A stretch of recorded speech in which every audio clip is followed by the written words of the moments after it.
Thank you for tuning in to Exeter TV.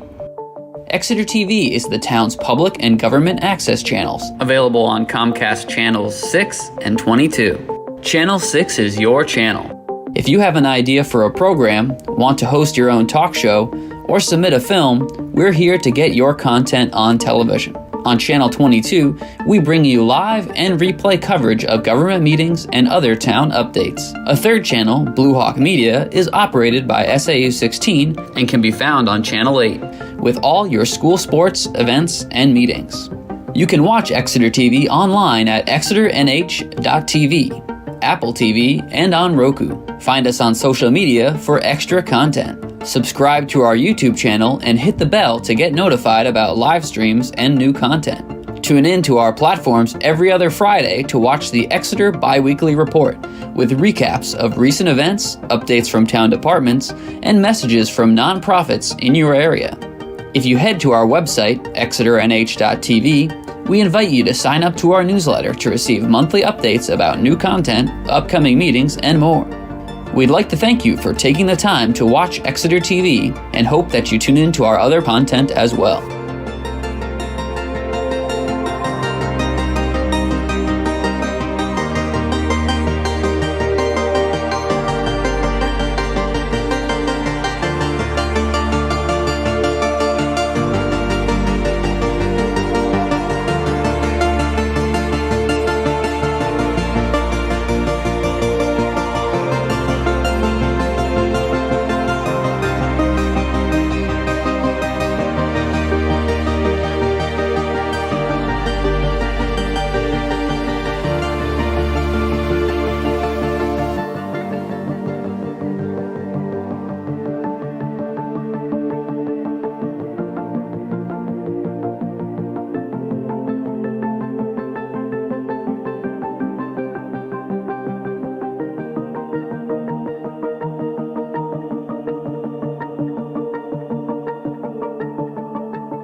Jeannie Wright, committee vice chair. Julie Gilman, select board representative. Mark Furlong. Jerry Hamill. And Chris Suter, chair. All right. You're it. All right, let's go. All right, so the meetings, everybody have meeting minutes. Everybody have a chance to review them or have any changes? Make a motion to approve as written. I got one change on there.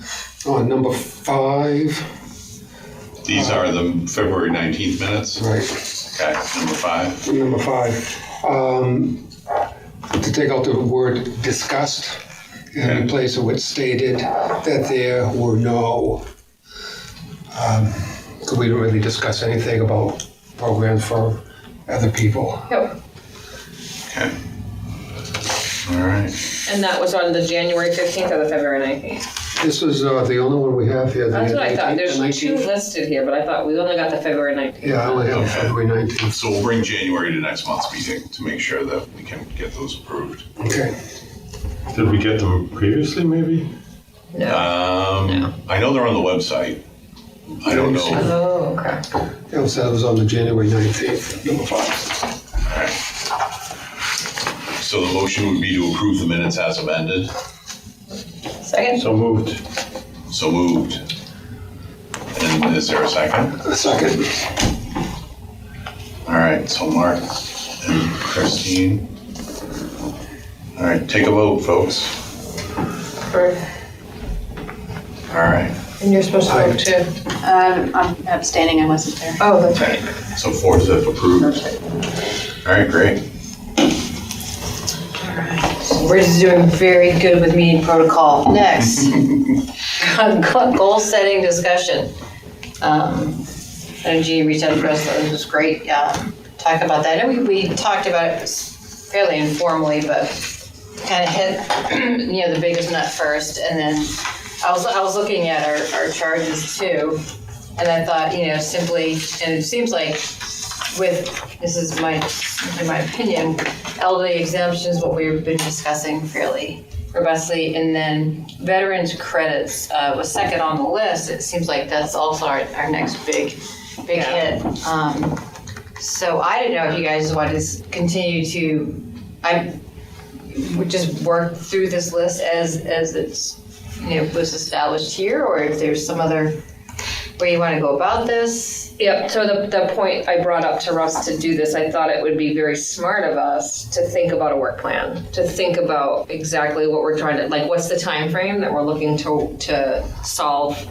I do think, I agree with you, tax and veterans is kind of our top 2 priorities, but I'm thinking if we're gonna work, I'd rather prefer to work smarter versus sit around and chat about things, but I think it'd be really good to target kind of what we were looking to do, like have a period of time that we're researching each of these things and bringing it back. It looks like tonight we're moving to maybe recommendation on but then I think we've got to think about what comes next.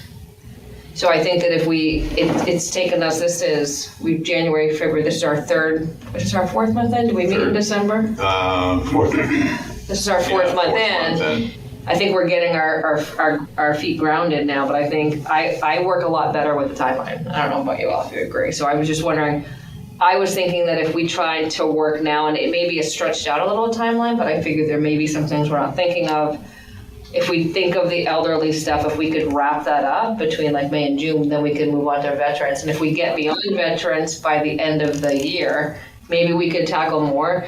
But my assumption is our goal is to get enough that we can make some recommendations to the select board for next year's warrant. Absolutely. And that's a question that I would have for Julie is when would be a good time to bring that to the select board?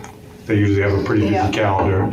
And should we bring it as a group of recommendations as opposed to when we finish one, or? So does everybody realize that this has to go on the warrant next year? Yeah, we just said that, yeah. Okay. So trying to figure out what the timeline would be for any changes that we recommend. Russ, when do we talk about revenues? Before the budget committee starts or during the budget committee? During the budget process. Yeah. So that would October. Yeah. Oh, so that's even shorter timeline than I thought. Yeah. Because my other thought was, I don't know how this works typically. But my thought is that it might be that, let's say that we shake out one of the recommendations that we want to make. do we softly present it to the select board first to see if they have anything else they want us to look into before we get there? Like, maybe kind of like, here's where we're at, here's what we're coming up with, what are we missing? Yeah, I would do that because this is an advisory committee, so we want your advice. Right. And then, Maybe just going in April or May to a select board meeting and give them an update, maybe 6 months into our time as a committee, and your observations and maybe recommendations if you have them already. I'd say May. Yeah. Tonight's meeting, then April, and then. Yeah, I think in the last 3 weeks, we've talked a lot about the elderly, so I know, did you send out, there was something came in? Yeah, Jeannie put that together. I just extracted some information. It looks like, is this yours? Looks like we did some And similar. I did the same thing, because I think we're very close. We're close. God, very close. But I think that there's not a lot to it, quite honestly. It's just some reason of coming up with something and a reason why we came up, not just throwing a figure at it. Well, that's the talent, right? Or so that's the pulling it all together. And it's like, I think we should formalize the recommendation and not just say, here's what we think. We should say, here's why, and here's the impact, I think and here's. we have a lot of data, and we should use it to drive recommendations when we can. There might be some of them that doesn't work, but I think it works for some. I'm going to tell you now, based on what I think I'm hearing from local folks, is that, anything that has to do with shaking up taxation right now is unnerving to people. So I think the more that we can present, because when I did the map to see the bottom line tax impact, I was like, oh, that isn't really as bad as I thought it might be. No, it's but not. it also might be good to also have something authentic to say, but this is the alternative. Like making sure that we have something to counter to say, yes, it looks like more, but in the long run, tax liens cost everybody else a lot more money. So I just think there needs to be a way to say, like, if not that, then what? Like, when people can't stay in Exeter, or whatever the case we've made, I think we just need to be well presented with whatever we suggest. I also like to make sure we keep in mind that when we're talking about changes to exemptions, that it's based on, home values and the economy, not so much residents. I mean, I know it doesn't sound nice, but my property taxes are based on the value of my home. So property taxes should be based on the values of homes, and exemptions should be based on something logical and defendable and reasonable. So not so much, well, we don't want to kick people out of their houses. No, but there's a financial impact to people not being able to. Oh, I know. But The changes need to be logical, Oh, yeah, no, for sure. And trust me, my heart bleeds for a lot of people, a lot of creatures, a lot of everything, but in order to present this and I think have it be considered and accepted, it's got to be based on, it all comes down like property values and what's, like I said, what we're looking at with other communities and stuff. And I'll also say in that notice, it's so hard, if not impossible, to compare us to other communities because we're so different. So, like you said, I don't know where we find this information, but we're at the second highest concentration of manufactured housing in a community. That really blows up your tax base. It just does. But I'd also say in a pragmatic approach, I would just say it's been a long time. It's a long overdue. Oh yeah, I comparatively to where When we get to the elderly. I agree. Yeah, I agree. There needs to be I did some analysis on the history, so I'm sure that. Good. Well, I think when we go up to the elderly, I'd like to talk a little about that, because quite honestly, we did an analysis back in like 2007, a group of us, and there's a reason why we only changed it by $1. There's a reason, and I think that whenever you do something, you just can't shoot in the dark. You have to have reasons why you do everything. And it can't be emotional. And I think when we talk about that, I'd like to discuss what you sent to us. I'm on the same page as you are on that. And then I have what I just gave out has reasons why I feel the 3 criteria. Why? And I'd like to find out from everybody, what everyone thinks, What are your thoughts? You agree with that, or you disagree, or do you have another format? Do you have things to add to it? Yep. And I think that's what we have. That's the best way for me to go about it. And I think if we don't think at all angles, we forget that we don't all think alike. And I think there are going to be a lot of people that feel differently for various amount of reasons. Right. Good. So I think, I just want to say, like, it sounds like we're in agreement that we're, hopefully, I think our first step is the elderly. And I think we could agree on a recommendation and agree on the presentation, but it looks like we're going to shoot for maybe something soft for May for the select board, if we could wrap that up. Yeah, that's what I have is May. Yep. So there'll be at least a couple of meetings in May. Yeah, You yeah. can choose later in the month if it takes a little bit more time to get the information together. But it looks like you guys are doing a really great job pulling everything together. Yeah, it's been interesting, for sure. So, Cool. So, Yeah, and I'd say, we get to the list as we get through it, but I would definitely say, we could get more. because you can't just say, we don't have any reason to say, oh, well, you have to get this done by, Yeah. But I would definitely think that we could get the first two, elderly and veterans, done before the next time that anything comes up for a vote. And those are, they're the biggest, I don't say hits, but, hits our property tax and, impact to this citizens is the largest amount of impact. And then I think some of the things might be very, very easy to discuss, but those two I think they're very important to be reviewed and should definitely be on, for next year's vote. I want to ask Janet a question because I don't remember, and I should because I look at paperwork all the time. Janet, the elderly exemptions have the valuation of the property and also the income and assets? Yes. yes. Yeah. So are those numbers that you're looking at too? Yeah, that's what we've been extracting our numbers from. Yeah. She put together a fantastic spreadsheet, 2023 and then 2024, so you're really able to see. Yeah, I haven't seen that, so. Yeah, I guess the biggest thing is that that the reason why we keep talking about the home value and property tax is because that's been where the biggest change. Right. So that's kind of right in your face. Yep. But So did you have a question for me, or did you get answered? got answered. Good job, Janet. Yeah. you're right on it. I like that. Okay. So the one thing about the veterans credits that I don't know if you even realize it, that Exeter has not implemented the all veterans credit.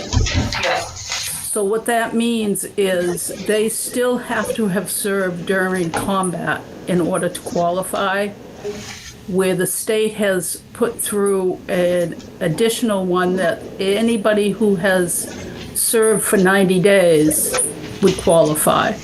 Yeah.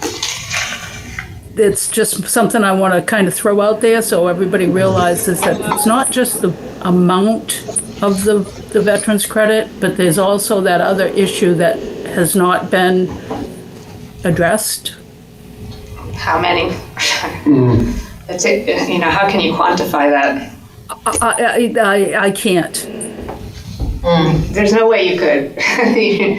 We need No, I know over the years, 25 years, I have only denied probably, I'll say 20 over all those years. And it's becoming more of an issue because people are going to the Veterans Administration and they're saying, oh yeah, if you serve for 90 days, you qualify, which isn't exactly true. So they have to be combat connected in order to get the Yes. exemption here. Huh. That's the for question I had. the I didn't standard know. veterans I didn't know credit that that we either. currently Yeah. have. So there's a cost to that, just so everybody's aware. Oh, yeah. Adding the all veterans credit would probably double our veterans credit cost from 300,000. We're also only at $500 still, and I believe it has gone up to, it can go up to $1,000, and we have not increased it. For the one that we have now, we only The get. one we have now, yes, And how many veterans exemptions do you know off the top of your head? I don't. Okay. a lot. Well, it sounds like we're gonna tackle that once we Yeah. finalize the elderly, so That'll be another we'll- break. don't go anywhere. I just wanted to make sure you were aware that there's more than one issue with the veterans. Yeah, I think we brought it up a couple of times, but I think Mark brought it up actually. Okay, so do you want to move through the agenda and then we'll get to, Yeah, really I interested think it'd be a in. good idea to dive in on the elderly exemptions. I've got some thoughts, but I'd like you guys to go first. You guys have done lots of research and reading as far as. Okay, who should go first? Can we take it out of order and Go out hit of number order. 5 first? Is that a quick conversation that we could, is that the 79E? Yeah, that's probably a quick conversation. Yeah, I think so. Russ? It was repealed, right? The article passed with 80% in Great. favor. Okay. So 79E is essentially off the table. Okay. So it is repealed. Okay, now the question I did have on that, once the voting populace voted on it, did it have to go back to the select body to repeal it, or is it automatic? I believe it's automatic. Automatic, okay. Yeah. Select board just recommended it, And, Yeah. and everybody voted on it. okay. Yeah, it was the legislative body that adopted it, so Yeah. the legislative body repealed it. And then the next question I had on that too was, if we wanted to bring it back in some form, small form, are there state guidelines for that, or what does the town get to really voice on, you know? It would, well, we have to have 2 public hearings or something before the select board does, before anything like that goes on the warrant, because people need to know what it is. And it would be just like how it was adopted before. We have to define an area that's considered a downtown. And then we have to all adopt it by the legislature. So it's something we could eventually do when we get good at this. Right. We could look at it. Yeah, we can bring it back, but it would be a full analysis again. So, were there any, I have a question on that too, were there any applications in process that will be stopped because of? Nothing. No, good, okay. No. No, and they probably wouldn't be stopped because they were started before Right. Right, the grandfather kind of thing, yeah. okay, well, that's good, that's taken care of. Yeah. Okay. Congratulations, Jerry. Nice job, Jerry. Yeah, that's an 80% in favor is a big number, No. Yeah, I think big it's percentage. a shame because I think it's a great tool and I think it just wasn't implemented properly. That's what I feel too. I think that we talked about last week, if it comes back in a different form, for a short duration, and being a contractor, narrowing the target. a couple of years is nice. Yeah. But when you stretch it out and you can see the ramifications of where it can go wrong too. Well, it's a big statute that's been amended a few times to add things to it. So there's a lot of interest at the state level about it, 79E. So if the committee wants to take it up at a future meeting and sort of reassess it and read the law together and sort of figure out, okay, is this something that you want to bring back in sections, or are there pieces to it that the town really could get value from?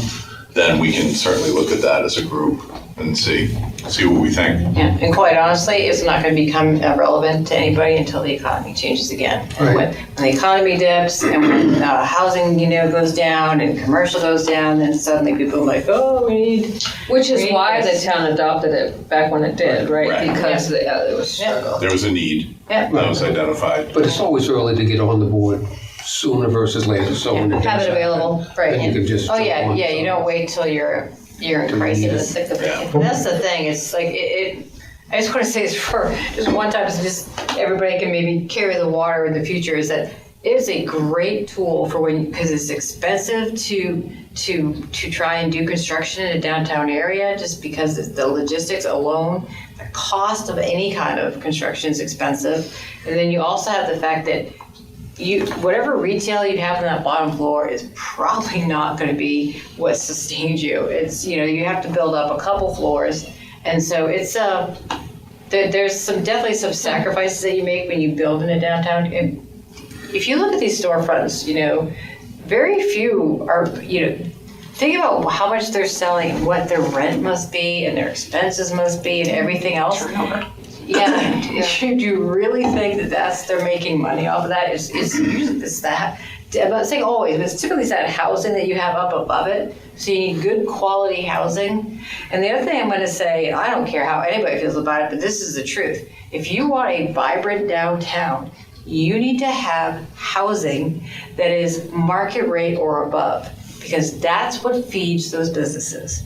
The reason why Exeter does so well, by and large, because you have PEA and the money that gets funneled down to there. When you have towns like Rochester or Somersworth and they have all this excess of subsidized housing in their downtowns, they have no businesses downtown because nobody's got any money to invest. And so we need to be really careful about when we say, well, we need more of this, more of that we have a balance.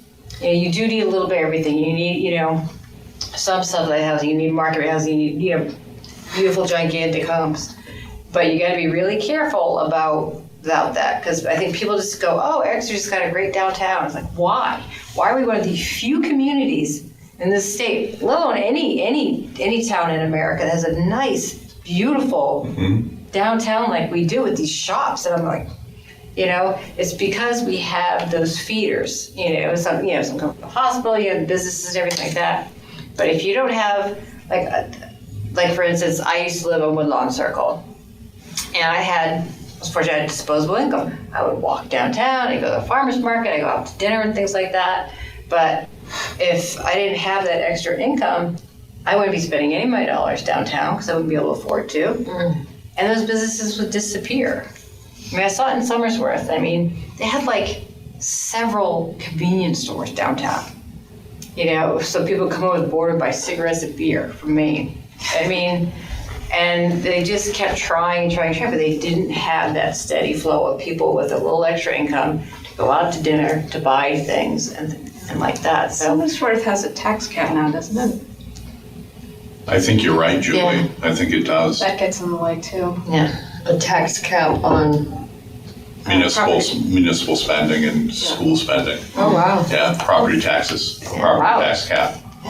And Dover has one too. Yeah, there are various different kinds of, or how you calculate the tax cap that the town votes on. But then it restricts the municipal budget to such an extent that you might have to have cut your fire department down to 3/4 and cut your public services down. So there's a downside to it, and almost everybody overrides it. That's another issue too. If you have someone and when I worked in Somersworth, it was so frustrating because it's such a small little city, right? But you got all the services, you got your own police, you got your own fire, you got everything, you got the schools, and it's so expensive. But nobody wants to go, oh, let's do a regional thing. It's like, oh no, we gotta have our own, and then you freak it out because it costs so much. So. Yeah, that's a huge hit to, I think, a lot of New Hampshire communities. I heard was little fiefdoms. There were, I don't know how many communities this year that at their town meeting had a tax cap on their warrant, and either school or town or both, and they all failed. That's good, right? You don't want to. Yeah. I think that's fascinating, but I think it goes back to the point that how unique Exeter is, right? I don't think for us that downtown, we do have the academy, and I think we have a lot of things to support the vibrant downtown here, and I think my understanding is that the way that was being applied here was a little overzealous. I think people could have invested here and still done well because of the market rate of rental properties right now. I don't think it was really necessary. Yeah. But it was there. So I do think if we felt, like you said, if the economy changes, I think it would be a different thing. But it's also based on how feasible is this project if we don't have a little bit of incentive from the town to give us a couple years, because you spend all that money to do all those big renovations, like the Ioka, for instance. I don't know anything about the pockets in the walls of whoever's doing it, but it's a huge project. It's a ton of money. It takes a lot of time. So let's say it's 2 years. Okay, just throwing out numbers. It's 2 years to renovate that building. Well, for 2 years, you're spending money. You're not getting anything in. So to have that 79E is a little bit of a help, so that once we get going, we've got a little bit of a buffer time to kind of recoup a little bit of some of our expenses before we go whole hog on our new tax bill. So. Yeah, and the 79E has been around in Exeter since 2014, so Quite a while. we adopted it 10 years ago plus, almost 11. So, or 11, because we adopted a town meeting in 2014, so it basically went for 11 years. I look forward to And the looking forward to economy looking at it changed. again will be good down the road. I'll probably Changing get a few with things it. would be good. So, The only thing to remember, Jerry, is that what's in the state law right now Right. can only be changed by the legislature. So it's not like we can pick and choose things like, you can't take out the historic resource part of it. Yeah. You can't, at this level. Yeah. See, But you don't I have think to those are all fine. No, you don't have to grant all of it. We You could could just say, say well, sorry. 5 years, that's it. That's all we Yeah. can give anybody. And we didn't do that. And that's why I said it wasn't implemented. If it was implemented properly, in my opinion, how I would have done it, I don't think it would have been taken away. Because we had the option of saying no, and we just didn't. In my thing, being a contractor that's bought multiple buildings, I know the pain of running out of money.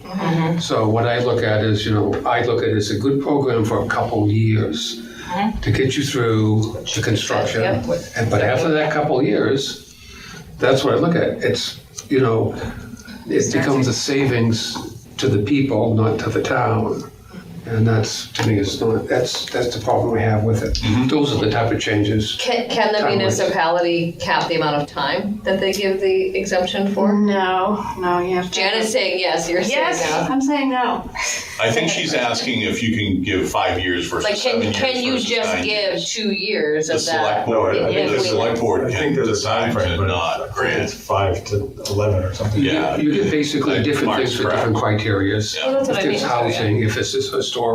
So they ramp up from different criteria. Residential and Right. other, exemptions, historic significance, another exemption. We have So Yeah. it creates a range of years that can be adopted based on the project. Yeah, can be, but not must be. Mark said 5 to That- 11, and that's okay. I think he's right. I think it is 5 to 11 is the It's up to 11. the window. 9.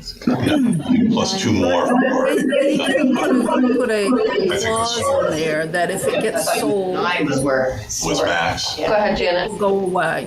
And that's the clause I would love to see. Oh. That's Yeah, No, that's something we no. can't adopt here, but we could do that. in the future. I could try to If it do came that at back. the State House. Yeah, I'd be happy to hang Yeah. All right, Somebody send me an email because I'm not gonna remember. Okay. All right, so that'll definitely, it'll come back one day, but for today, let's dive into the elderly exemptions. Maybe we just, if you guys want to go around the table, if you have thoughts, on, Well, what you've seen. I mean, I can tell you that from, again, I've stated some of my opinions already. But I did see, obviously, I feel that primarily because of the rise in the valuations of the homes in Exeter, something needs to be adjusted based on that alone. Trying to look at percentages, looking at other communities. The one community that actually stuck out to me, if you want to kind of look at other communities, was Durham because of the value of their homes. I think there were similar home values if you take out the manufactured housing to Exeter. And so I was looking at their numbers, and I was also looking at, I did 10% increase, 15% across the board. Again, just talking about the homes, and to 20%. But what I looked at, if we did a 15% increase, it would definitely put us more in line with a town like Durham, where I saw some similar home values for the community. So that was just the one piece that I wanted to share with the group. So, Do you want to share your Jerry. overview well, of this? if you look at the paper they gave you, I guess go to the second page, because we're talking about values. This is Jeannie's, or what are we doing? Are we looking at? The one he handed out. Passing out You have it nameplates in your for hand. minutes. All right. If you go to the second page, And Jeannie, is this what you put together? No, that's what Jerry put together. now, Who did? yeah. Here. On the second page, basically what I took the values of what they were, the current values, like the 152, the 183, the 236, and multiply that out by the tax rate, which was the 26.78, came up with a price of what the town basically would be giving to that, the town's portion that they would be helping out on that house. And then what I did is I figured out what the increase, because of the values, this is with a 50% increase. You can see, and Jeannie, on her paper, we're very close as far as what we're looking at. When I look at the 50%, you can see how close we would be to the actual, when you're looking at the 17.79 tax rate. We're really following in line with what we would have given anyways. So what I was, Basically, it's a revenue neutral. yeah, and that's what I was kind of looking at. I'm trying not to go above it, but I'm looking at if we give this to the select body, we want to be, I'd like to be able to say, well, geez, we're not spending any more money than we were spending. And here are the reasons why. And the only problem we have there is you get some figures, for example, if we increase it, that becomes a stable number, where the one problem we have is that figure that I have right there, right? For example, say on the smaller amount, the 4,062, that becomes a moving target because the tax rate's going to change that every year. Right. But it's going to happen on the other one too.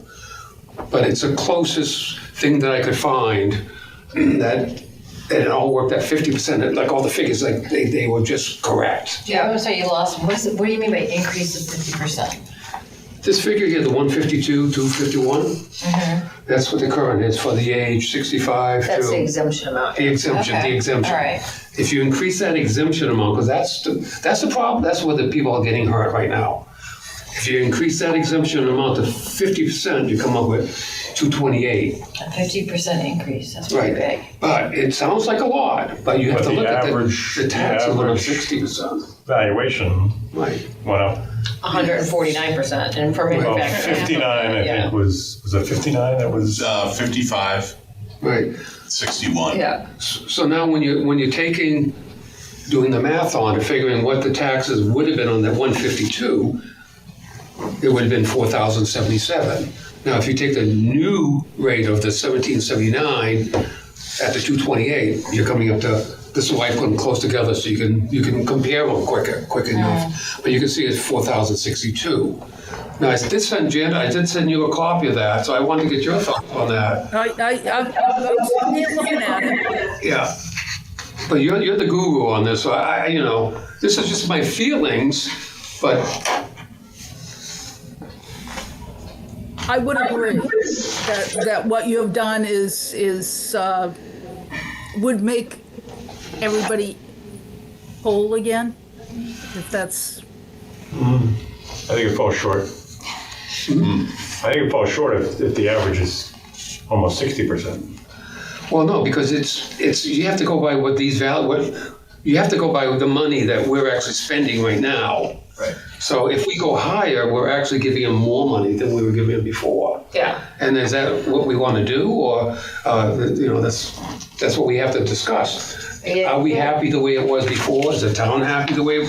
I mean, if we present it to the select board and say, "Oh, by the way, we're going to give the people more money," Doesn't sound that's good to for me is liquid. not. Yeah, it doesn't. That's not a And warm fight. that's not- Definitely, that's- So. It's, again, and then we're going back to, we were talking about people, we're not supposed to be talking about people, or so, we have to take that out, we just have to.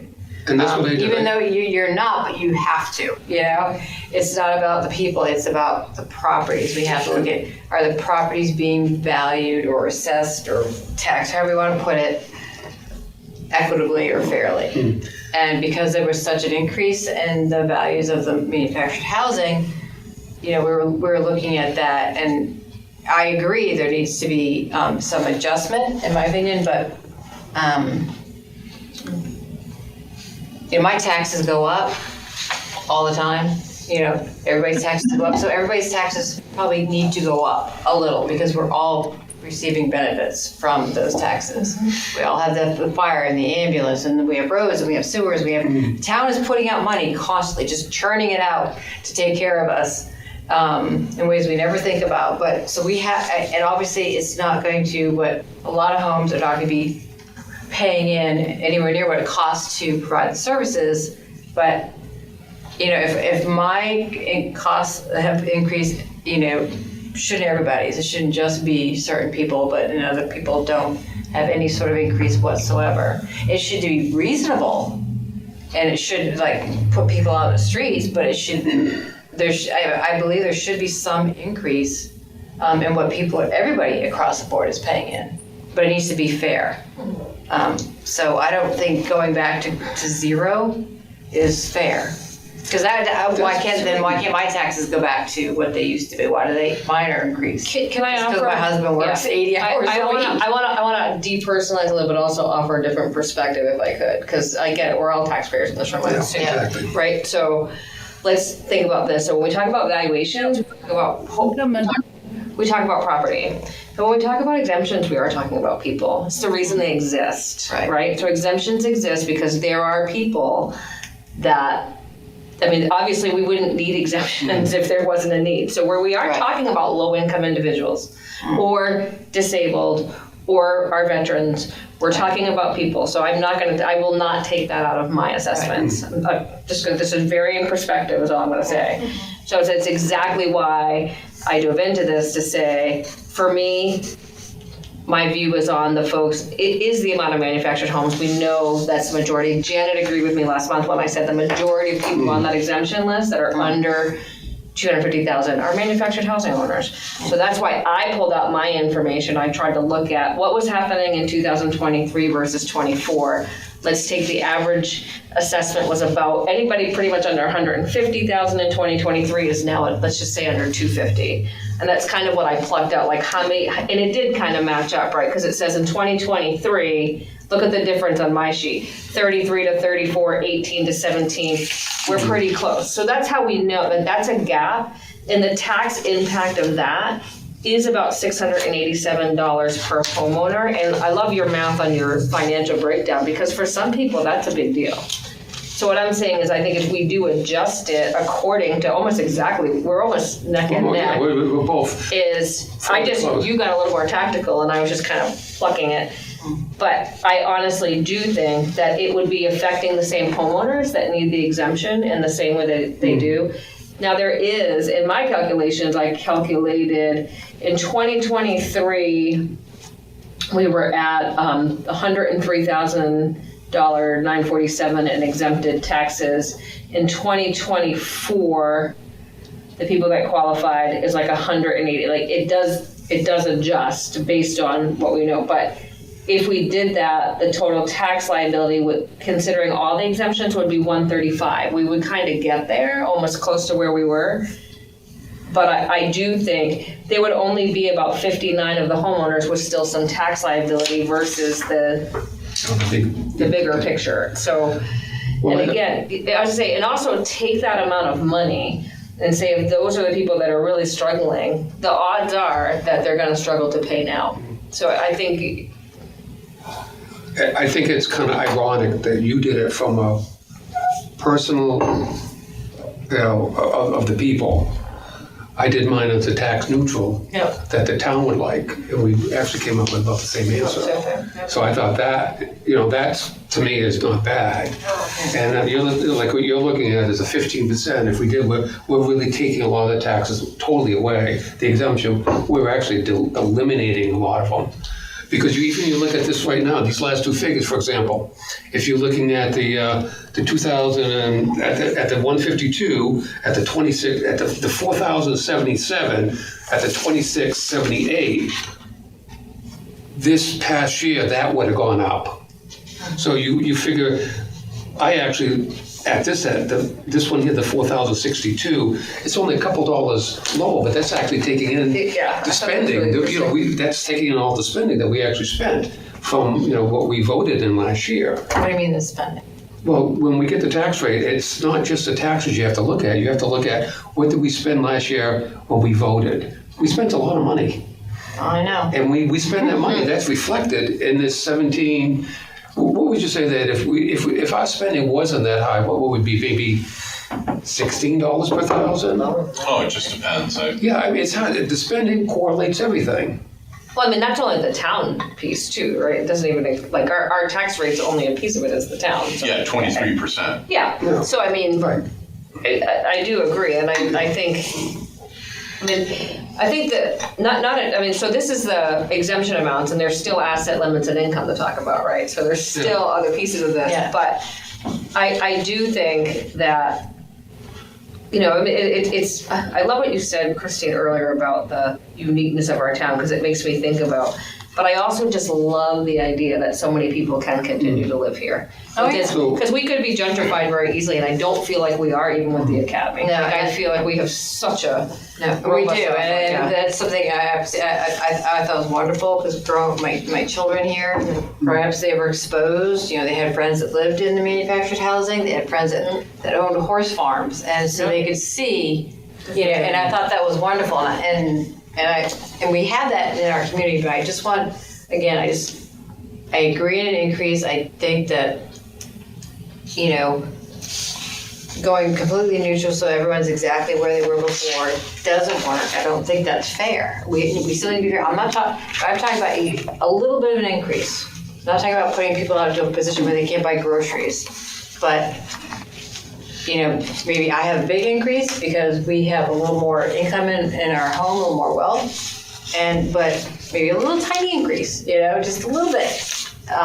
Because I just feel like you've got to be, things need to, you know, be fair. It needs to be reasonable. A small increase, but a very reasonable increase. Because our costs to run this town have gone up I took a look at the history. much.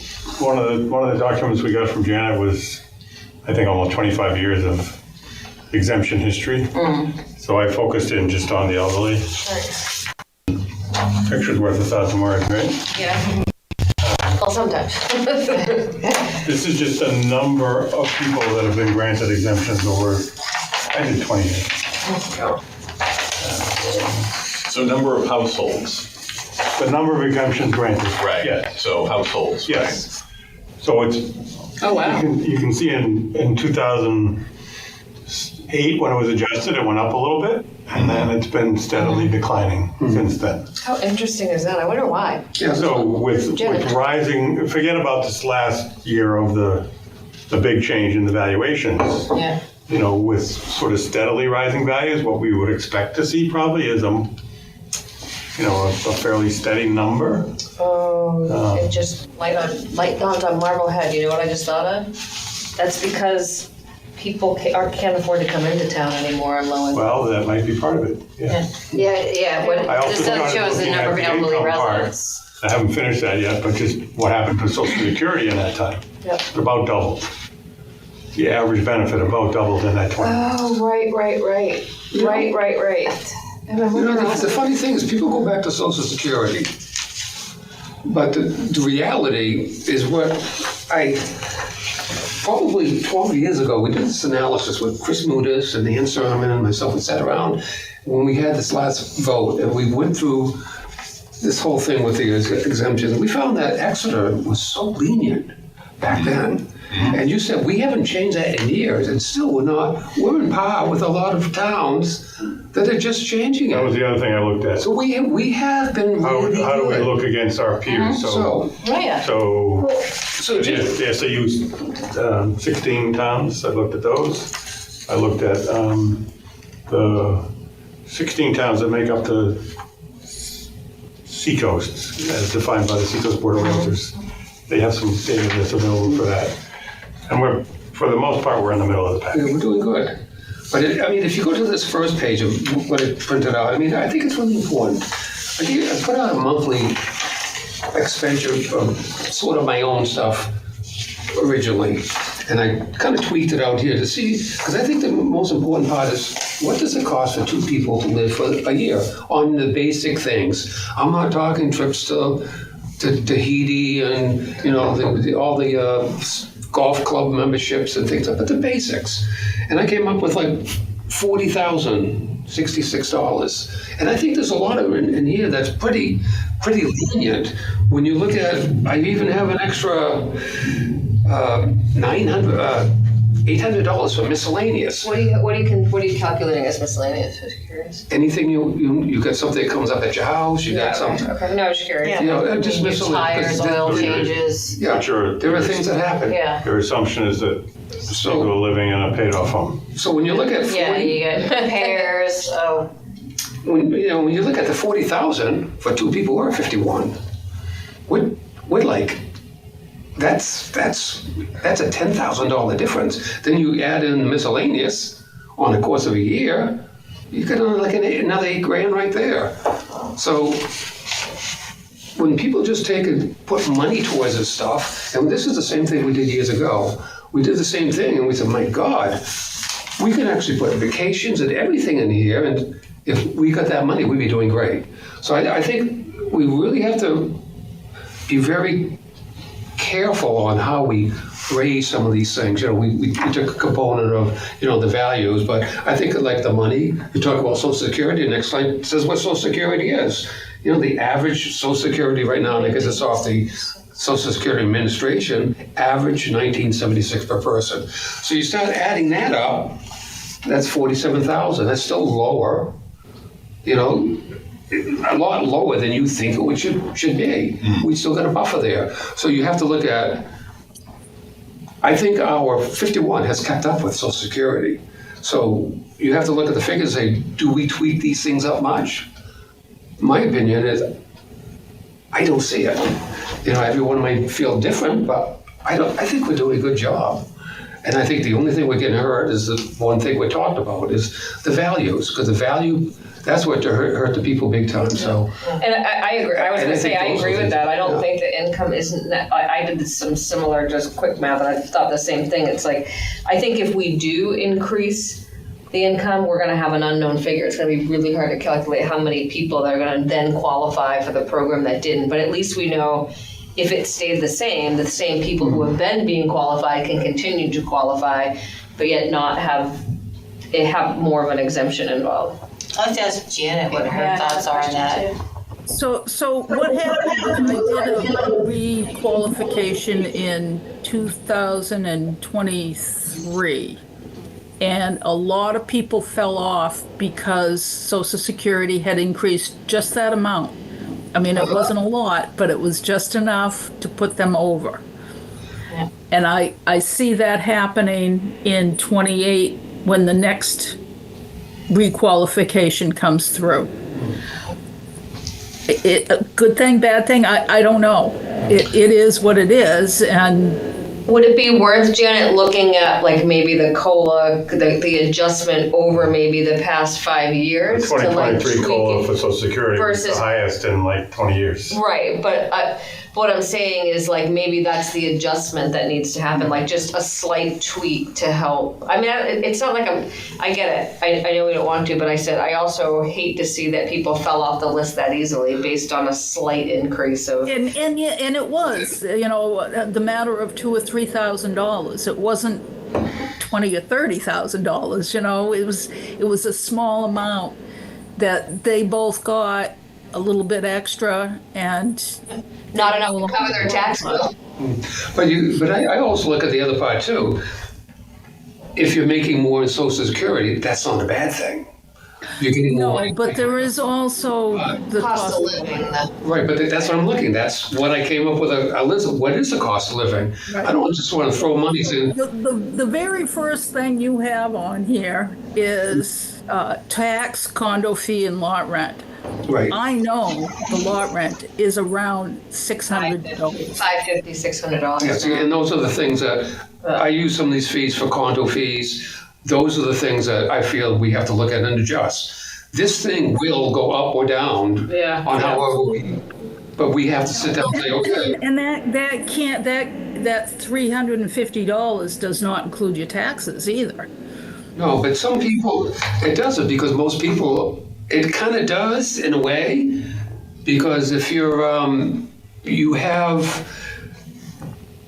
if you have to pay, I was looking at the information you gave us, a lot of the houses that were in the $400,000 range, if you bring the tax base up so that they're getting more money like we talked about, there's still tax money. That's why I put tax in here, $350 a month. We got a $17.79 rate. So you can actually, that money will lead up a couple $100,000, which seemed to be the basis of what somebody would have to pay on, a couple $100,000. So that could be taxes, it could be condo fees, or it could be lot rent. But I think we as a group, we have to figure out, before we say, well, let's just bring this whole thing up, well, what are we, Yeah. what are we really doing? What is, if you can live You don't have on any housing costs in there, 40,000. though. You don't have any housing costs in there. No, because I think most houses are pretty well paid by the time you're that age. I don't. That's not necessarily true, but yeah. If you had a house for 30 years, I don't know, I'm a Used to be realist, true. I don't think But that's that's true at something all. we could The talk amount about, of do we put people I something see in? taking on mortgages when they're 60, I go, what? But if we, guys, this is what I was talking about. If we get into the weeds about this again, and it's not, I don't want to go on a personal level, but if we go all the way down in the weeds on this personal level we're never going to come up with any recommendations. That's why I keep saying we have to pull out of it. Because if we keep going, and I think it's really good information, but if we keep getting into that, we won't be able to come up with a recommendation. And it's never really going to be fair. I say things need to be fair and equitable and reasonable, but it's never going to be perfect. It's never going to be fair for everybody. It's never going to be reasonable for everybody because everyone has different circumstances. Trust me, might have changed from year to year. I am literally on the line of going into disability at this point in my life. So weird, I can't make special considerations for myself, just like I can't do it for you. We just have to do it as a community. What is the most logical, fair changes, if any, but I do feel like we do want to make changes that we can defend, using numbers. And using, some comparisons. So I just think we need to really be careful about going into the weeds about personal expenses and things like that. And Russ, what is that changes. state information? It's like one page on each town. I forget the site. The community profiles? Yeah, it gives, Oh, yeah, it gives those a breakdown of by age group and Yeah. That's a community profile. Yeah, I used to read those all the time. New Hampshire Employment Security has Yeah. those. I had Yeah. a question for Janet. All of It's the always- age-restricted housing that we have are mostly, if not all, homeowners associations or condos. Bless you.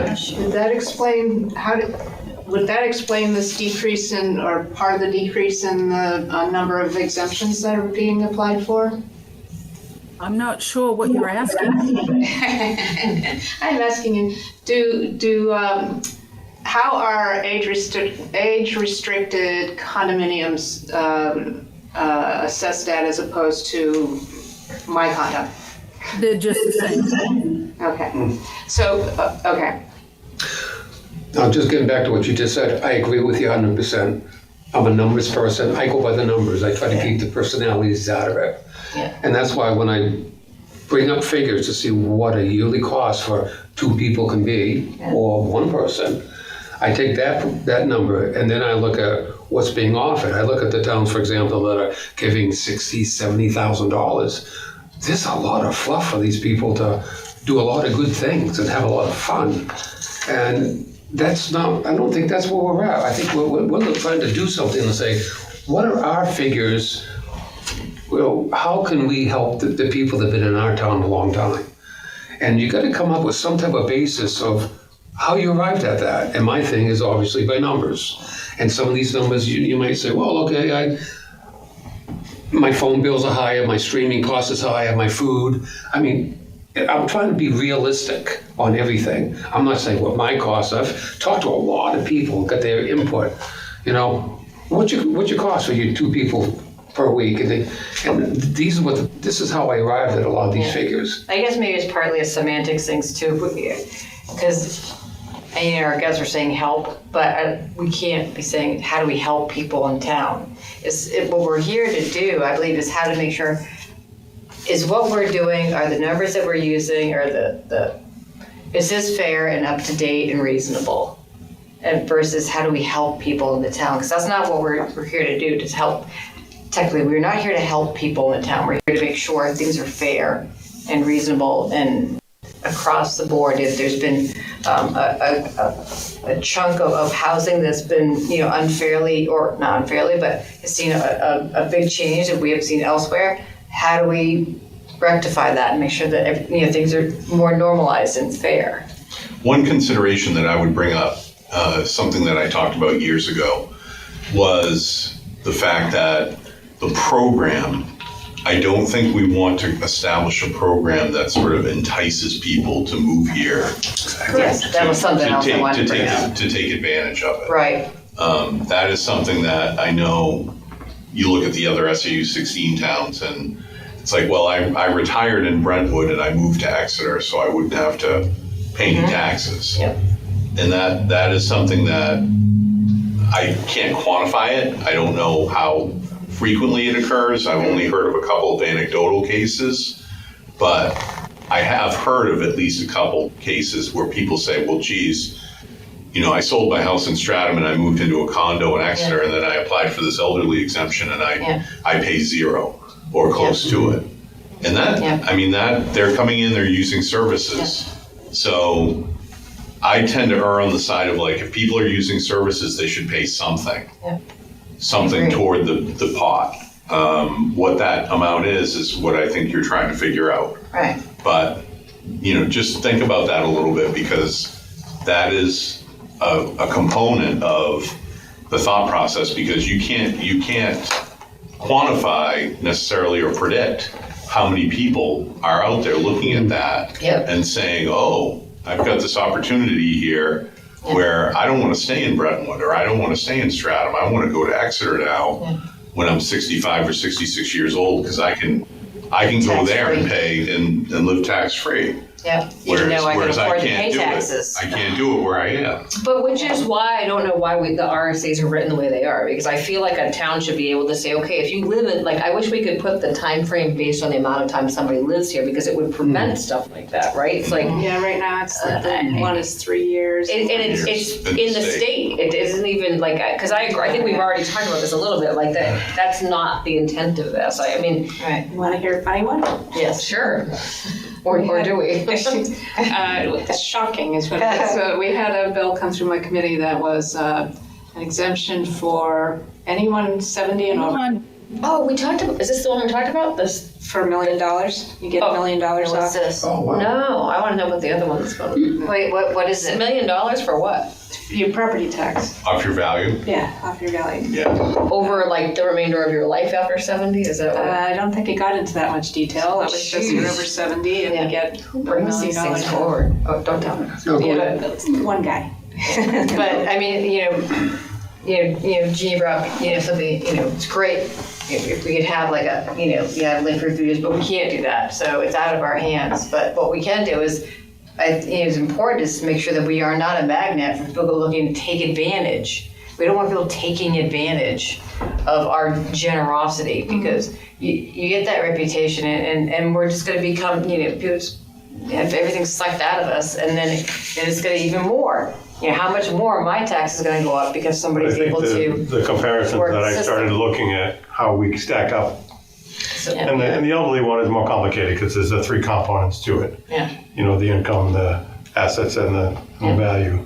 But we're in the middle of the pack for the surrounding towns, whether it's our SAU 16 towns or Seacoast towns or Rockingham County. I did the same research, yeah. We're in the middle of the pack, so we're not. I don't think we're. The difference is some of the other towns in the SAU 16 have a much, much different housing stratification Correct, yeah. as opposed to us. So Yeah. there's a less marked stratification. But I mean, less look stratification. at That's more homogeneous Rochester is housing. close Sure. with the manufactured housing, or if not more, and look what they don't have SB2 government, so they just pass their increases like that at the select board meeting, but But they also don't have the other end of the spectrum like we do. It is so. it's complicated. I've tried to come up with, go through my head, different towns. And there's really not somebody go, oh, well, we're in line with these guys.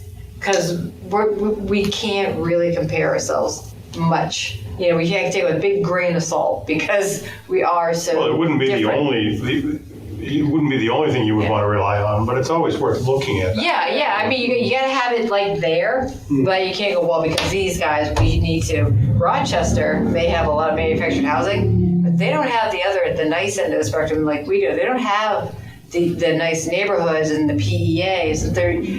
they may have as much manufacturing. They have a lot less income to rely on. And they have lower income. I mean, That's there's why I didn't so look at much. the whole state, because Yeah. Well, I like what you said about Durham, though. It's an interesting. Yeah, if you like I said, if you pull that out a little bit and say, because when I was years ago looking at houses when we needed a bigger place, and I had heard Durham's got a great school system and it's a little more affordable, and then I looked at it like, no, it's not anymore.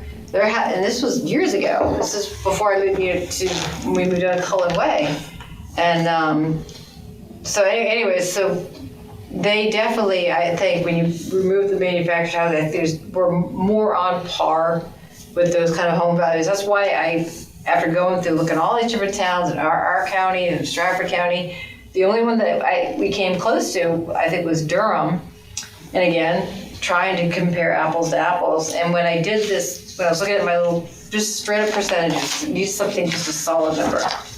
And I did that at 15%. It put us right in par with Durham's numbers and their limits. And I just thought that was really worth looking at. I know it's very simplified, but that's kind of how my brain works. No, it's similar in that they have the university, which is, Yes. they have some taxable property there, but not a lot that's not. And they also have over 30% of their property in conservation. Yes. Like Exeter does. Yeah. So I also worked in Durham, so I know Durham fairly well from the so I've worked at like Somersworth, which is right next to Rochester, so you can see that under the spectrum and those items. And then I worked in Durham, and I was like, wow, there was a lot, except for they don't have the manufactured housing. Right, and as I said, and you count the number of manufactured housing exemptions, it's huge. I mean, it's almost 100 of them. I mean, it's a lot of them. So it's like, that's where I skew that, and I say, okay.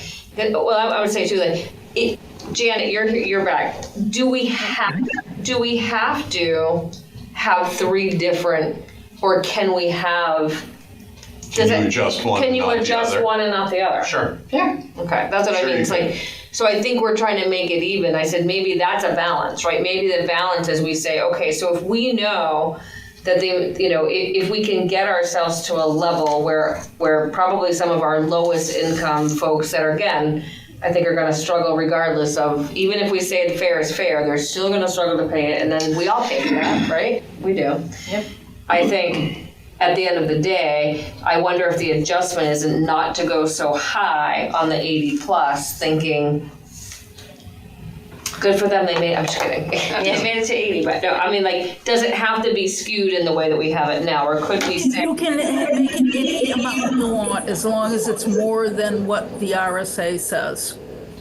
Okay, so like if we did what if we found a flat number and we just said, we're gonna give all exemptions if you're 65 or older, regardless of age, this amount of exemption, and if you qualify. Yeah, you can do that. And I think the other thing too, It has to go through the deliberative session, and it Sure. has to get voted on, so. Yeah, exactly. But I think, or maybe it's a range that isn't so, but it really takes that let's face it, once folks retire and they begin that fixed income and probably don't have a lot of savings, I think if we can get something that's above where we were at to support the folks that just saw the massive increase, but also just said, drawing away from, I don't know, the story I think I heard about somebody's 80-year-old mother living here and then coming here because they could get tax exemptions, right? Like, so her kids really took the house over. took the house and like we It was have in her that, name. but so, I mean, I just think that there could be some balance there. And to your point, the age range of 65 to 74, which is a state thing, people are retiring later and, Yep. have to or are told to, or need to. So I wonder if that's the one that we don't need to look at as actively as the others. Well, that's an interesting point as well. And they're still making money. But I think with the amount that the valuations have gone up, I think Yeah, I agree with that's that. what I still think it needs to go up. That bottom line is to go up. actually, Yeah, I think the big thing you look at, if we went up in valuations to the amount that either one of us looked at, bringing those up, any manufacturing home, it kind of helps them out. They're back to where they should be. Yep. And I don't think the income levels I mean, because everyone, Janet was saying, everybody right now is meeting those income levels. So if they're meeting them, it's like, why would we go and No, I think raise she it said $20,000? she said the opposite. She said a bunch of people Well, she said a dropped couple off. people have dropped No, out. I'm saying everyone that has a them. couple $1,000. Right, but everyone that has it right now has met those income levels. The 100 and what? Yeah. So we know that they qualify, but like she said, she has to do a couple have dropped off, reassessment, and yeah. it's been 5 years. No, 2023. You said. I'm sorry, my years are off. It's been a few years. So you'll do another one in 2028. We could lose more, but maybe we'll still exist and we could look again. But so back to this article that I printed from Portsmouth. They recently increased their income limits. It's interesting to know 2008 that it was barely anything, 2.5 to 2.84%. They were like, let's tweak it just slightly, and I don't know how they came up with the figure, but the income levels went from, they had $54,000 for single, it went to $55,534, nothing, and then the $72,804 went up from almost $71,000. So they did it. I don't know what they based that on, but it's clear that people, I mean, their income levels are They based it higher, on but COLA? Yes, it was they looked at the statistical area, Boston, Cambridge Metro, which we're part of, and the cost of living over some period of time. CPI A index. recent, yeah. Well, maybe that's something we should, I mean, maybe that's, But they hadn't adjusted it in a long time either, which, so that, when you look at something that's a recent measure, when you have such a long time that you haven't adjusted something, that to me, that was a disconnect. Part of the challenge with us, and Jerry's brought the numbers to the table, some numbers to the table, has been in 2008, I think the figures that were approved were somewhat arbitrary. yeah. And there was no. That's been my whole issue with this. There was no forever. committee. There was no committee like this doing any kind of in-depth look at the elderly exemption numbers and all the qualifying criteria, and it just kept going year after year, getting put on the warrant. It's always been up to the And governing body to come up arbitrarily with the That's why- recommendation to bring to the legislative body and make a change. And that's why 16 years later, we're looking at income limits and we're going, well, these might still apply. They might still be close. We were very Because high. the prior number was just, I think, picked out of the sky. Yeah, we weren't bad to begin with, but it's just, no one saw the valuations But do the anything. big change that Portsmouth made was the assets, Yeah. No, I think 500,000. the big thing. Portsmouth also has a $6 billion value base Yeah, it doesn't. to draw from. It's It's not not, really. you can't compare that to Yeah. anything. Not at all, It's but it like was apples and interesting to see. peaches. It really is. I have a question for Janet. Janet, when you're looking at the income limits and with the numbers that we have, the 40, the 51, how reasonable do you think those are? How far off do you think they are compared to our economy right now and like all the things we discussed, Social Security and all those things? A lot of these people are living on Social Security only. Okay. And so they fall within that 40, 50 range quite easily. It's the ones that actually get a pension Right. that it puts them over it. And those are the ones you have to look at their assets because their 401k and pensions are their assets also. Right. So they have the ability to pay the taxes, so that. They do have it, so that's good. And if somebody has $200,000. I'm gonna say the assets of 194,000 Isn't a is lot. good. If I had 194,000 in the bank or in a pension, I could pay my taxes. Sure. But it's not when you have a little bit to draw from and it puts your income over, I right? might not want to, but you can. You know, You know what I'm saying? Yeah. Yeah. And I think. Wait, I still want you to talk some more. I still want to hear more from you about the numbers that we have right now for the income. How on the money are they or off? I wouldn't want to have to live on $40,000 a year, but could I pay my taxes? I budget well. Yeah. I do what I need to do to pay my bills. So, and I think a lot of these people are the same way. Yeah. They grew up paying their bills and saving their money, and they can do it. Right. Is it a choice? I'm going to say what happened was because the assessments went up so much, these people didn't save enough to pay the extra taxes, Right. and they were shocked. Yeah. And nothing we can do about it now. That's the And there's unfortunate. nothing we can do about that at this point.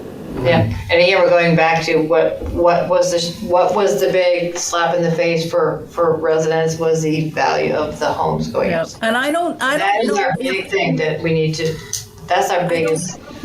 I don't know if changing the income and assets is the key. I would agree Right. with Jerry and say changing the exemption amount, because a lot of these people, they don't know what they're gonna do next year. Right.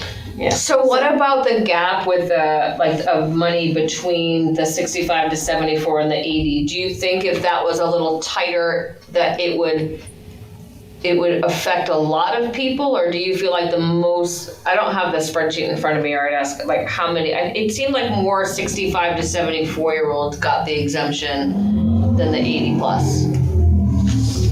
And I don't remember. I don't remember either. I looked it up. No, on the MS1, But I would number like is to 50, see a round number. Yeah. yeah, so on the MS1, no the number problem. is 50 people, 50 households from 65 to 74 got the exemption. 43 households from 75 to 79, and 93 Yeah. in the 80 Wow, we have plus. that many 80. Yeah, yeah. We got some people living long lives. I like it. And I think that is because the younger people are getting more for Social Security. Yeah. So they don't qualify. And then, you know, a lot That's of the towns, interesting. what That's they've done, Interesting. you know, I tend not to look at a lot of the towns because I don't understand the logic that they go on. Like Northampton, they just raised, I think, like 20,000 on their income level this year, but they kept valuations exactly the same. So they said, What do you mean they kept valuations the same? oh, the valuations of the home, they didn't go up on anything. Who is Was this? that Northampton, I believe, was done last year. No, it was on the warrant this year just to bring up their valuations went up last year. But Right. this year they looked at their elderly exemptions, and what they did is they brought the income levels up almost 20,000, Wow. but they left all the valuations The same. The So same. more people, So but no one- less exemption. So Like you're saying, kind of. anyone in the lower range, no one got helped. No one got helped at all. The only thing they did is they really opened up the door for To more more people to come people. in. Right. And I'm trying to think, you know, so when you look at the logic, I think that we as a group have to look at our own logic. All this other information is great, but It's not a comparable as time. we is read it? There's it, nothing to do to compare it, really, isn't it? it's hard to compare it. But I mean, it's a good point to think about that. If, you know, at the end of the day, if people are qualifying that income, then they likely really need this exemption. And I think if we lift it up, you have to, I love what you said, like, there are people, I know my mother-in-law, she lives off of $1,800 a month, she makes it work. Do you know what I mean? I'm sure she's going to pay the tax bill she just got because that's just who she is. But at the end of the day, I don't think that that's where everybody's at. I think there are people, I have other neighbors that I know that are living, like literally going to food pantries and going here and there. And so the odds are that either they're going to be so overwhelmed they're not going to pay it, or I don't even know. I have no idea. So I do think that the people that are, I don't think the income is the big issue. I mean, we could look at it, we could adjust it slightly, but Yeah, I think everybody's in agreement that the sizable adjustment needs to go So to. there is what's called a deferral for elderly or disabled. yeah, we've tried. And all I did was call the people that applied for it and said to them, do you know that this puts a lien on your house? And they said, tear it up. So what that tells me is they can pay the tax bill. Yeah. Oh, I love that thought, Janet, because you're right, yeah. Well, we talked about that earlier, but to me, it just sounds like a bad idea across the board for anybody. I could just see that being a nightmare. You got people. What's that to do Well, with deferral? think about it. If you're in a manufactured home, I think it should be and that you way. get a manufactured home in one of our 5 co-ops, and you get a deferral on your taxes, and you really don't have any succession line in your family, that home's gonna be vacated when that person dies, and guess who's, it's just not gonna serve any worth the money. purpose. Not gonna serve any But on purpose. houses, it would work. And houses it would work, Houses would work. but again, I mean, that sounds like a real pain in the ass. I'm sorry to think about. I mean, you haven't done it, right? No one's done it? No, we haven't had one. Yeah, No. I mean, I think when push comes to shove, if you have a nice house and you say, if I'm going to put a lien, someone's going to say, I'll pay your tax bill, Ma, to prevent the lien. But it depends on how the lien's set up too. Yeah. Because quite honestly, I've always thought that that's the way it should be. I think that we give the people the money, we help them out on the same criteria as we're doing right now, but it's basically is done like the current use taxes, where basically it's a lien on your house. And what happens when you do pass away, you get the money back. Because what we're doing now is we're just giving, when you start looking at the money that we're giving, we give out a lot of money. And, it's not that we can't, it's just it would be nice to see someone to come back. And most people who I know, if I couldn't pay my taxes, I would gladly put a lien on my house to pay it. And when I die, if everyone gets paid off, it'd be fine. It doesn't matter at that time to me.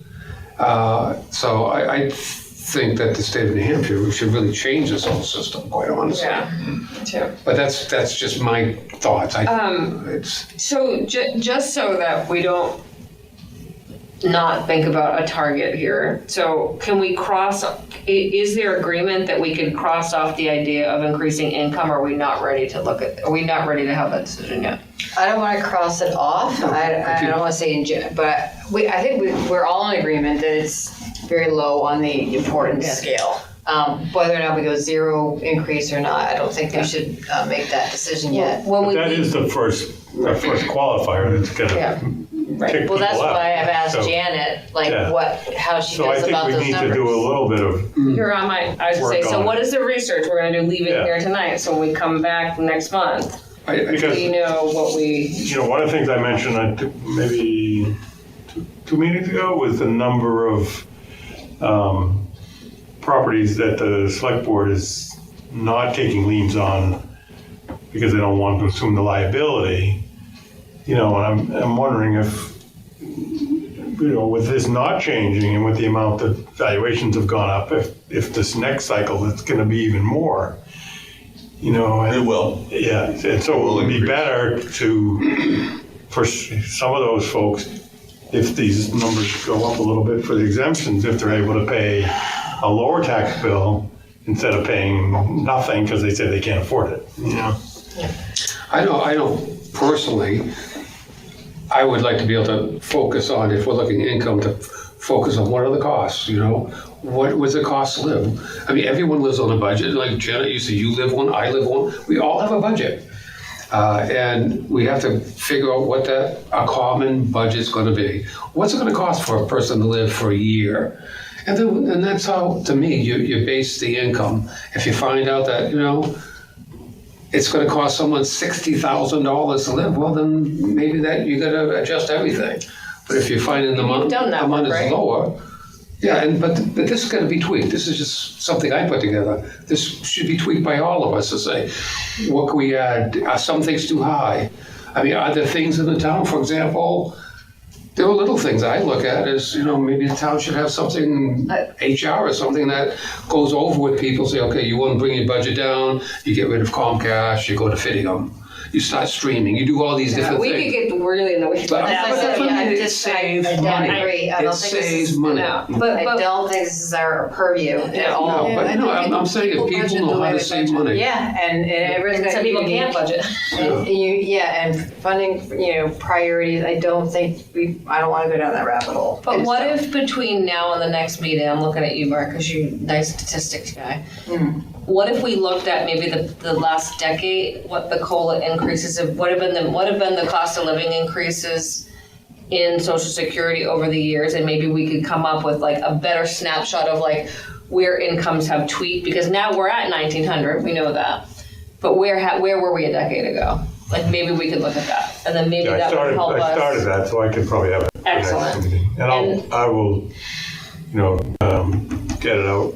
Great. What if we Ahead of time. Great. What if we took these exemption amounts that Jerry did a really good job coming up with, and started with the bottom and left it, and took those two upper numbers, and see if we can somehow balance it to lose the shortfall in tax revenue. Like in other words, if we're saying we knew that there was about a $50,000 difference in the amount of tax exemptions between, like if you ran the analysis on my page, it said,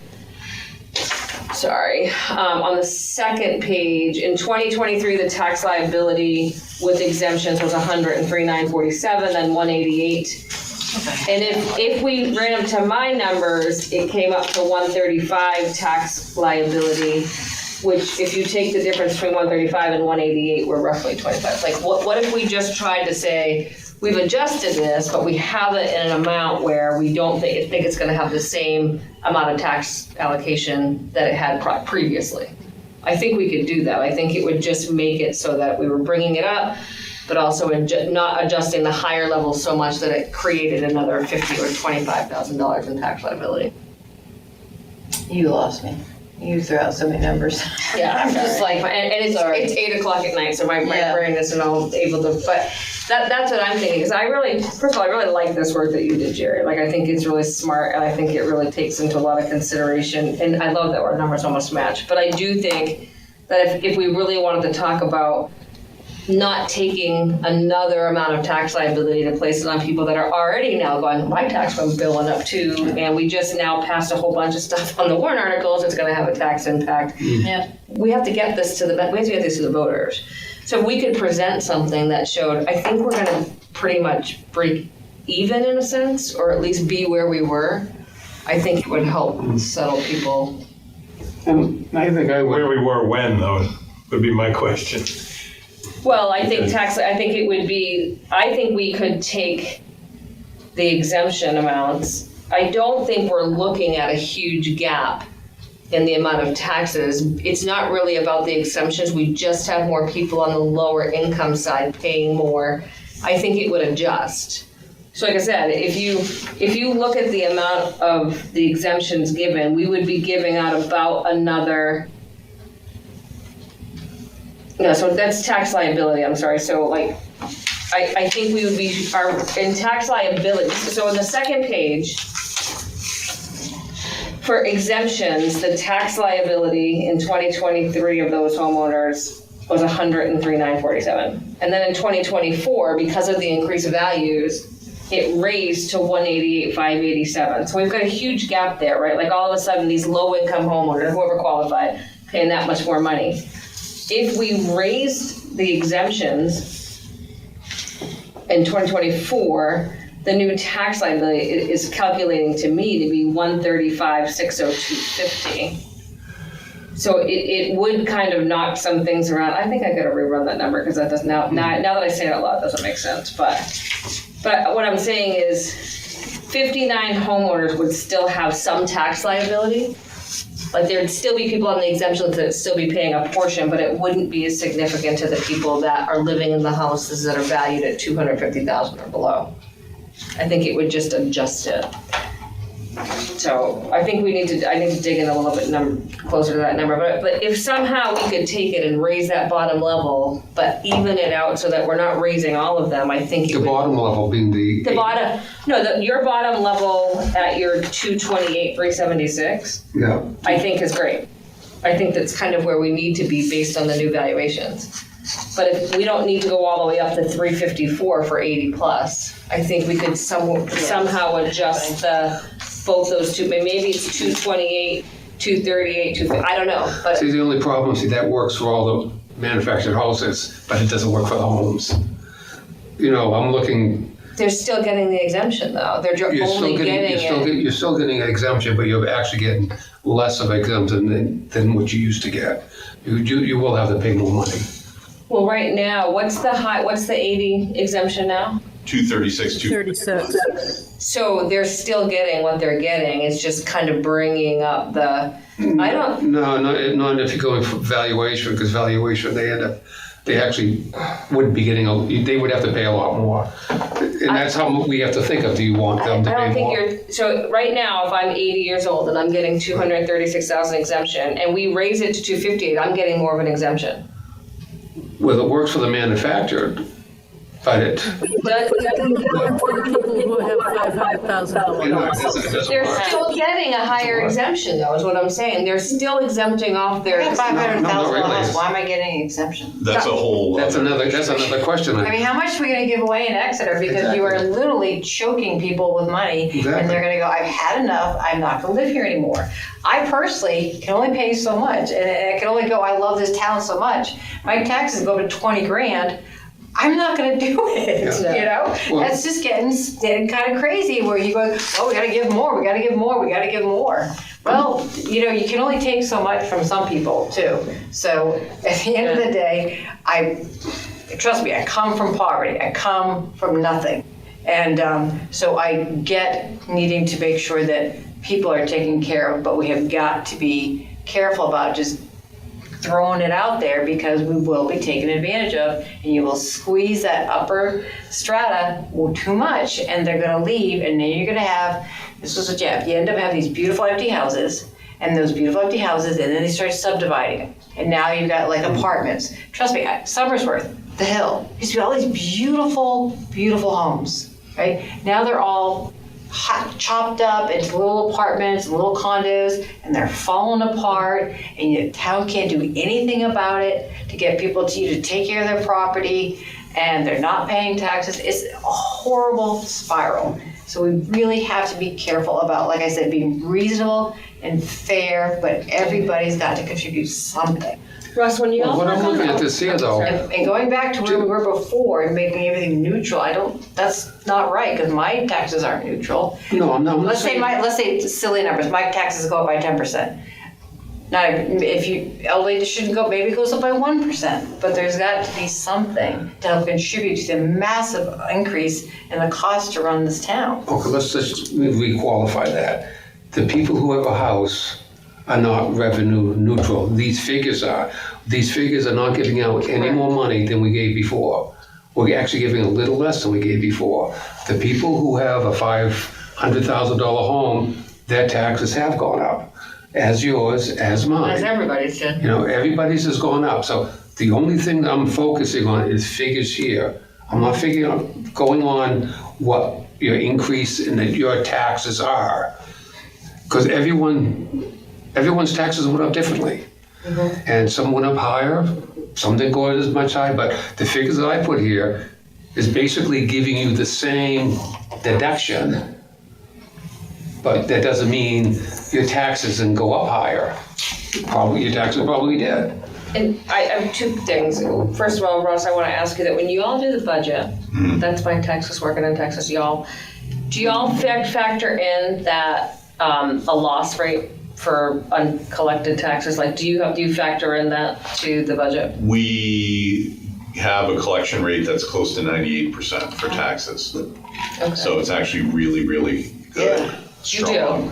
But is that number calculated in there? Not on a budget basis. Not on a budget basis, okay. Because that was my curiosity, because if it gets worse, that could impact all of us anyhow.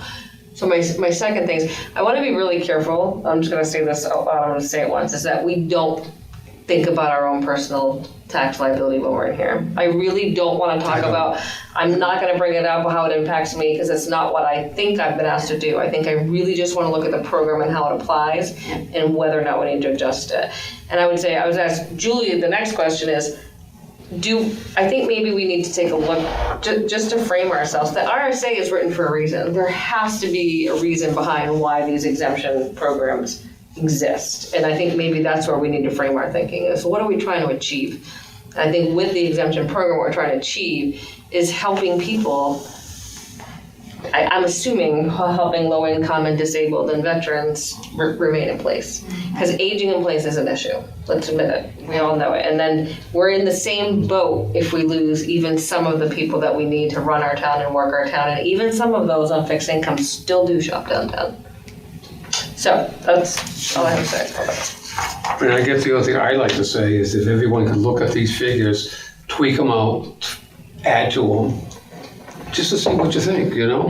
Because I'm going to base the money that, and I'll stay rigid at it. I'm very rigid. I'll look at those figures and I'll base what we give out according to these figures. Because I think you have to have some type of reason for going up. You don't go up just because everyone else is. And I want to see it in black and white. What are these figures? So that's, that's why I would like to find out from people. What do you think? What can go up? What can go down? I mean, is, food, is it too much? Is it too little? Now, we're not talking about families of 4.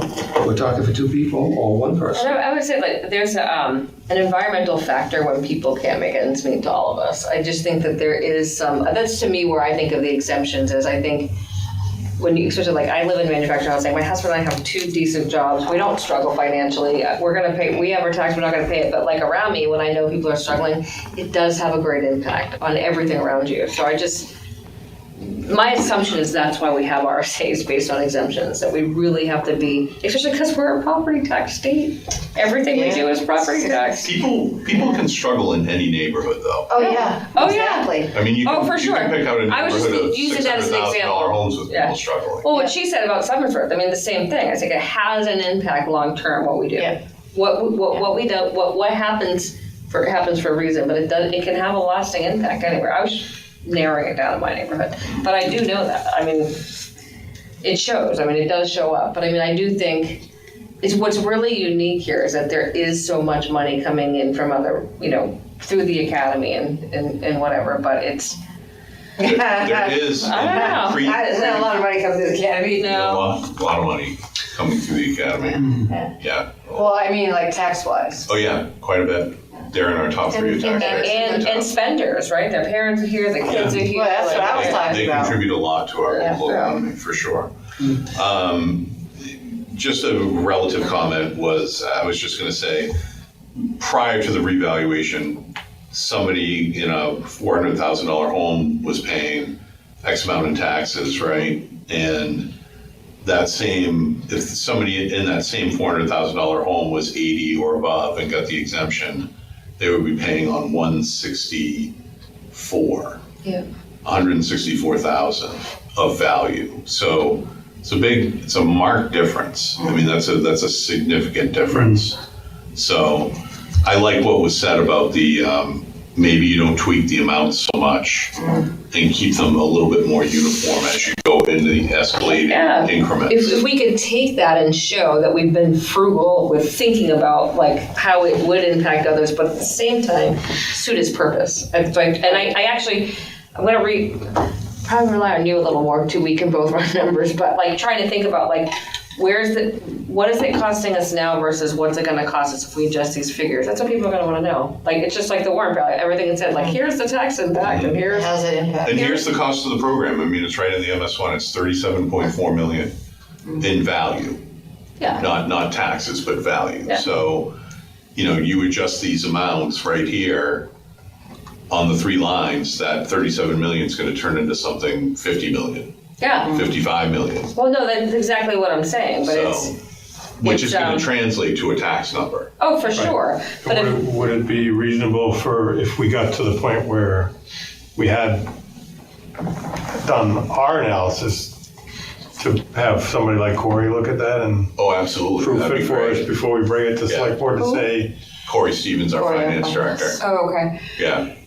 I think that would be a good idea. because if what the goal is to be somewhat revenue neutral, I think that would be a worthwhile step. When you all calculate the tax rates, like the budget, the town's portion, do you Yeah. take into did you take into consideration the exemptions based on what it is today?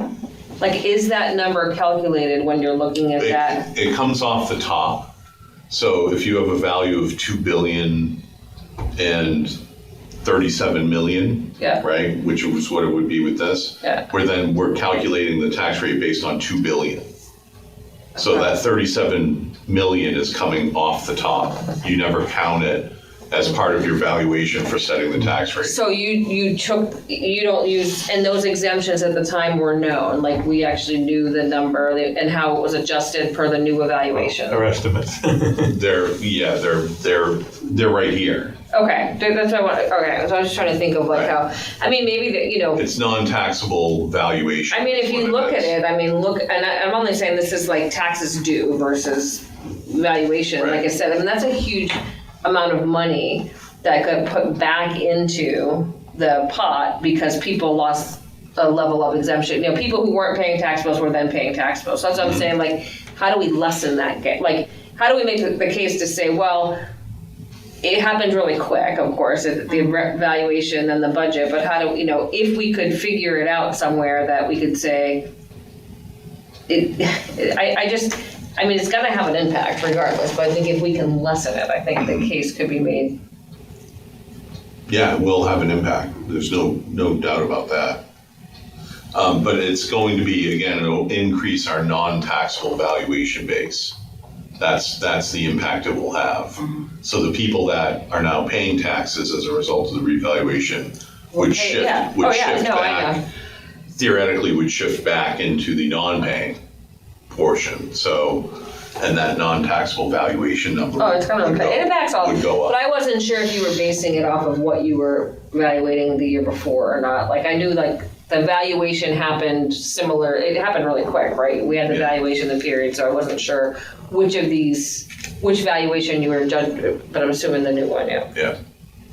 So the veterans credits is different, just not to shift gears too much, but the veterans credits are an actual credit on your tax bill. Right. So it's not a valuation adjustment. It's $500, right? Yeah, and it's a dollar figure as opposed to a valuation But exemption. just like on your federal taxes, a credit's worth more than an exemption. Yeah. Right. Well, so it's Real money. interesting. So if you qualify for that veterans exemption, you just get $500 credit. There's no, like, you either qualify or you don't, right? That's what it, and right now it's only veterans that qualify under certain circumstances, but at some point we can do two things. Correct me if I'm wrong, Janet. We can consider the other exemption that would allow people who were served for 90 days or more, and we could also increase that credit if we wanted to. Correct. Okay. Or could you have two split? For example, people that serve for 90 days or more, they just get like 500, and people who are active service get 1,000. Yeah. Can you split them? Can you split it like that? I don't remember what the I think other she piece Yeah. is. I'm like, I think well, you she was- split. That's right. I think it's after 8 o'clock. I don't like to keep meetings for more than an hour and a half. Honestly, I think that we can start spinning. A lot of progress tonight. Yeah, and there were a couple things on the agenda. I don't know if Julie, you could give us a little update on I was really curious to hear about the state stuff going on, if you're interested or not too tired to talk about it. I'm a little tired, but basically, most of the tax issues or tax exemption issues come from my committee, and mostly everybody on the committee is tired of it. And so, well, they're doing crazy tax exemption requests, like You have to spend the time considering them, right? Yeah, and a lot of them are because two people came to their representative and said, "This isn't fair. Write me a bill." I know. that how I it could do that works? for you. Isn't that how that works? But it affects the whole state. So, so this year there hasn't been any change in tax exemptions yet. But the Senate's hearing some bills, and I was just looking at one that establishes a tax exemption fund at the state level that would reimburse towns for what they've exempted. But here's the catch. Always a catch. It would be at the state level, would be funded by video game betting. Like Keno. Keno, no, roulette, well, not roulette, but any Any casino, video any video. game betting. Yeah. Interesting. Well, you know, I went down to the brook Warn ourselves Saturday so I out. could see how that would work. Why would the Like if state you- adopt a tax exemption fund to reimburse cities and towns that adopt their own exemption amounts? Do you know what I mean? Yeah, you have I don't know. You have the local ability to adopt the exemption any way you want, so. It's Let's still- raise it and take it back from the state. Right. It It seems hasn't like gone that to the would whole be. Senate Jerry's got yet. us covered. Yeah. Hasn't gone to the whole Senate So, yet. what Sounds about like a the other disconnect. bill that was gonna change, tossed in that new exemption? Has that gone anywhere that would give anybody over the age of 70? Oh, that died. We killed that in my community. Oh, thank you. I was looking forward to that too. There, Okay. there was one day we dealt with tax exemptions all day. We had like 8 bills, I think. And we listened to them, and I think that, 18-0 on all of them was inexpedient to legislate. Just because they served a single purpose for, you could tell Yeah. that it wasn't, that nobody was thinking statewide, they Yeah. were just thinking about their one town or their 5 buddies or something like that. Interesting. You can tell by the way they're worded and who presents them to. How do you keep a straight face? Like, I have no poker I face. have, 18 years of practice Oh here? my God. I mean, there'd be pictures of me every news singer. Well, I'm having some trouble with my eyes, and my eye pressure are always up, so it must look like Oh my goodness. Are you kidding me? It's funny. So, yeah. I have no poker face either. Like, I'm on the. Yeah. No, I think it's interesting though, because I do wonder sometimes in talking through all this and seeing some of the challenges with RSAs, if there is some, that nothing smart has been presented to say, like, No, I was just looking at the enactment dates for some of the exemption laws, and some of them haven't been touched since 1973. wow. Some are 2014, so that might have been in my lifetime up there.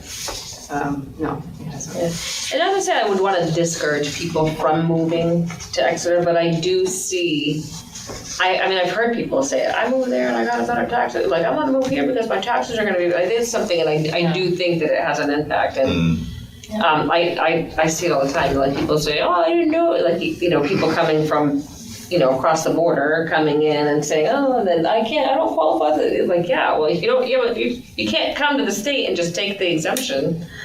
But I don't know. But I also think it should be, I just think there should be some better parameters around it. But that's a whole other. Yeah, I didn't bring my notebook that has all the bills in it, but I've always advocated that it should be a percentage, not a set dollar amount. percentage of income and assets. Percentage of value. So you could get an elderly exemption that would be 5% of value of your home, or 10%, because then it wouldn't. If you lived in a manufactured home, it would still be 5%. If you lived in a $600,000 home, it would still be 5%. So, that would get to what she was saying about fairness. Like, that would get to. That way, everybody's paying something if it's based on a percentage and not a dollar amount. But. And even then, you might even be able to like increase income limits and give a lesser percentage for a certain income and a higher percentage for. Sure. God, let's just go to work with Julie. Yeah. We'll get some stuff Yeah, done. write some You only need legislation up. 2 people. Yeah, I know, really. Yeah. Take 2 people. She wants another exemption bill, right? You want something more to consider. So the only one thing we didn't touch on with, and I know I'm here, Christine. I'm tired too. I want to be, We did talk about asset limits, and I'm hoping, I would like to suggest that as a group, we all agree by the next meeting to really try to firm something up for next meeting. We'll look at what you did, we'll try to trim it down, and also look at the income level work. But we didn't talk about assets, and whether or not we want to talk about assets, I don't know. We just haven't gotten to it yet, really. I think that'll be a quick talk for But some I of say us. if there's any research, I'm just saying it now, if there's any research we should be doing about assets. Assets excluding your primary residence. Correct. That's a lot of money. It is a lot of money. Yeah, I don't think that I need to give any more. And I think people gotta take a little responsibility if they've got But when were these exemptions first enacted? Is that in the That's a 70s? really great point. In the state, No, in Yeah. the well, when did we, I saw some, looking at some of the RSAs, I saw a lot of references to 96 and that time frame, but I don't know about earlier. for that brought in the asset limits? Yeah, the whole thing. And Yeah, I'd have to look at the I RSAs. tried to look at the legislative history, but I didn't get. Yeah, I was curious how long we've had $196,000. The reason I asked the question is because in the last 40 years, it's changed dramatically of what somebody's retirement looks like. Because it used to be you had a pension, now you have a 401k. So in terms of the way that the tax exemptions look at it, it's different. Because it's income versus asset. so we've had the 194,251 number on the book since 2008. It's the same. The same, Oh, the same time frame. Yeah. But we had adopted, that's one where we added $1, isn't it? yeah, I think so. It was the So one we had before, adopted we it did before twice. that, yeah. So you're right, Julie, we had adopted it before that. I mean, it's really not a lot, but like she said, what happens is if people end up having to draw on it and they do the research, it increases their income based on their tax. So a lot of times it just outs people out of the program anyhow. You want to hear one really good I did look. one-line? I saw something I want to go back and look at because I think there was some exceptions for that. If the money's coming out to work on your primary residence. Oh, to do home repairs and like that? Yeah. Oh, interesting. I want to go back and look at that. Yeah. It was something I saw. Will you bring that back next time for us to look at? Yeah. That would be interesting. Here's a chapter called Persons and Property Liable to Taxation. Liability of husband. The husband is liable to pay his wife's residence tax if they're married. The resident tax was Amen. appealed. 1971. Oh, that's a good year. I was bored and put it in the wrong place. Oh, so that was probably to do with like, right, so like Right. if the wife had put the house in her name saying like, yeah, you're paying it anyhow, pal, nice try. Yeah. Nice try. Yeah. All right. So All right, so next meeting, the 16th, and maybe we'll come down some ideas for if age adjustments and more logistics. I mean, I know we Was it the 16th? Yeah. I know we came with some tonight. I like the idea too of like, I like some of the numbers I came up with using the 15% I like, but I'm always definitely okay with, doesn't have to be 15, maybe it's 10, maybe it's 5, but yeah, we need to have Should we, some numbers and some good rationale behind it. if anybody's going to put something together in writing, get it to the committee with the agenda, yes, Yeah, send it to Pam or myself. Okay. and we And probably need to make do sure that that- by Make sure it ends up in the packet that Right. goes out. like a week before, or? Yeah, a week before is Yeah. good. Good. That would work. Because I saw the thing that Jeannie.